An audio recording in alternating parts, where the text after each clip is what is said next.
Mary Ann Williams, magpapaalam na sa balitang pambansa ngayong gabi.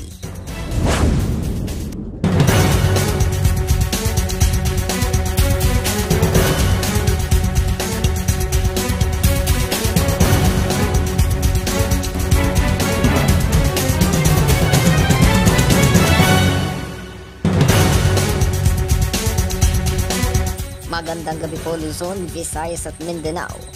Sa kabila ng reklamo ng ilang mga nagtitinda ng bigas, tuloy ang pagpapatupad sa utos ng Pangulo na takdaan ng limitasyon o price cap ang presyo nito simula bukas.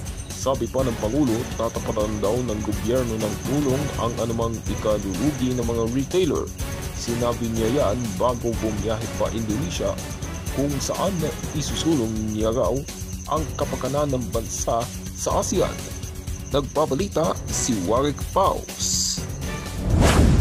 Hindi namin makita ang magagandang dahilan kung bakit tataas ang presyo ng bigas.